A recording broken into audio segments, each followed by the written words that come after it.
وتولى عنهم وقال يا أسفا على يوسف وابيضت عيناه من الحزن فهو كظيم.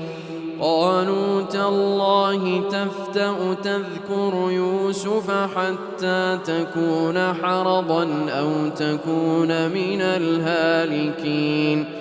قال إنما أشكو بثي وحزني إلى الله وأعلم من الله ما لا تعلمون.